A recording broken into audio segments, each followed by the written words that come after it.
ప్రమాదవశాత్తు మృతి చెందిన టీచర్ జ్యోత్స్నాబాయి పార్థివ దేహానికి పూలమాలలు వేసి ఘన నివాళులు అర్పించిన హోంమంత్రి అనిత. ప్రమాదవశాత్తు మృతి చెందిన టీచర్ జ్యోత్స్నాబాయి పార్థివ దేహానికి పూలమాలలు వేసి ఘన నివాళులర్పించిన హోంమంత్రి అనిత. కాకినాడ జిల్లా తుని పట్టణానికి చెందిన టీచర్ జ్యోత్స్నాబాయి పాయకిరావుపేట మండలం రాజానగరం పాఠశాలలో జరిగిన ప్రమాదంలో చనిపోయారు. ఆమె పార్థివ దేహానికి హోంమంత్రి అనిత పూలమాలలు వేసి ఘన నివాళులర్పించి టీచర్ కుటుంబానికి ధైర్యం చెప్పారు. ఈ సందర్భంగా మీడియాతో మాట్లాడుతూ టీచర్ ప్రమాదవశాత్తు చనిపోవడం దురదృష్టకరమని, చాలా బాధగా ఉందని, విషయం తెలిసిన వెంటనే అధికారులు స్పందించారని తెలియజేశారు.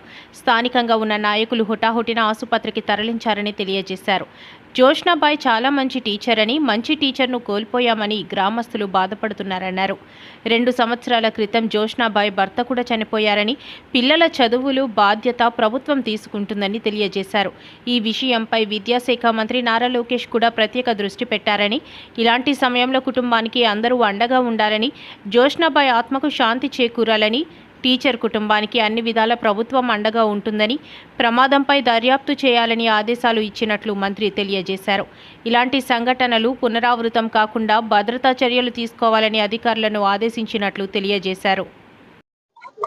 దురదృష్టకర సంఘటన నిన్న పాయక్రోపేట మండలం రాజానగరం హై స్కూల్లో ఒక ఇంగ్లీష్ అసిస్టెంట్ జ్యోత్స్నా గారు నిన్న ఒక దుర్మరణం పాలవటం నిజంగా చాలా బాధాకరం.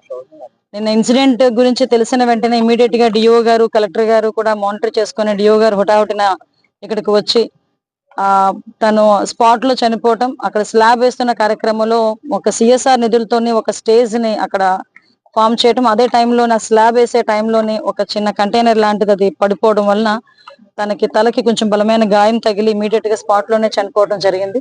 ఇమీడియట్ గా అక్కడ ఉన్న మా సర్పంచ్ గారు కూడా, వంకారమణ గారు కూడా ఇమీడియట్ గా నాకు ఇన్ఫార్మ్ చేయడం జరిగింది. నేను నిన్న ప్రెసిడెంట్ ఆఫ్ ఇండియా ప్రోగ్రామ్ తిరుపతిలో ఉన్నాం.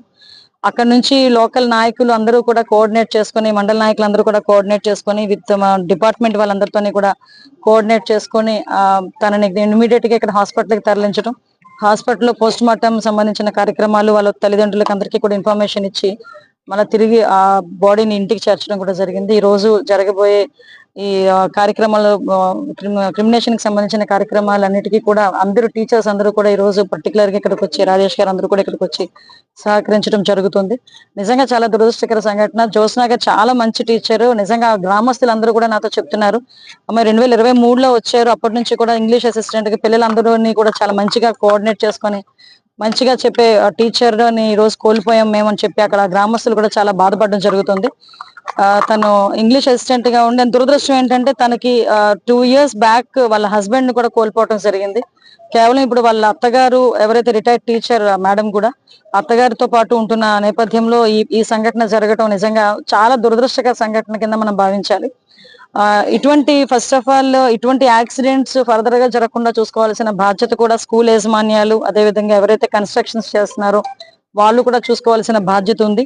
ఎందుకంటే ఇటువంటి కన్స్ట్రక్షన్స్ జరిగేటప్పుడు పిల్లల మూమెంట్ కానీ, పిల్లలకి అటువైపు రానివ్వకుండా చూసుకునే బాధ్యత కానీ, టీచర్స్ ని రానివ్వకుండా చూసుకునే బాధ్యతలు ఇవన్నీ కూడా మనం కూడా చేసుకోవాల్సిన పరిస్థితి ఉంది.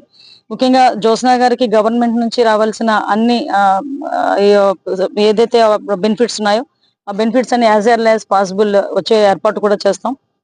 ఆ పిల్లల చదువు బాధ్యతను కూడా గవర్నమెంట్ ఈ రోజు తీసుకొని, గవర్నమెంట్ ఏదో రకంగా ఆ పిల్లల చదువుల బాధ్యతను ఎంతవరకు చదువుకుంటే పిల్లలు అంతవరకు చదువుకునే బాధ్యత కూడా గవర్నమెంట్ తీసుకుంటుంది. ముఖ్యంగా నారా లోకేష్ గారు ప్రత్యేకంగా దీని గురించి నన్ను ఇక్కడికి పంపించడం జరిగింది. ఫస్ట్ ఆఫ్ ఆల్ నా కాన్షియన్సీ, నాకు బాధ్యత ఉంది. At the same time Lokesh గారు కూడా పర్టికులర్ గా దీని మీద నాతో నిన్న మాట్లాడి ఆ కుటుంబానికి ధైర్యం చెప్పండి, నా తరపున కూడా ధైర్యం చెప్పండి అని చెప్పి ఈ రోజు నేను పంపించడం జరిగింది. తనకి రావాల్సిన అన్ని బెనిఫిట్స్ తో పాటు ఆ అబ్బాయికి కూడా ఉద్యోగంకి సంబంధించిన అన్ని కార్యక్రమాలు కూడా యాజ్ ఎల్ యాజ్ పాసిబుల్. ఇంకా తనకి 2026కి 18 నిండుతాయి అబ్బాయికి.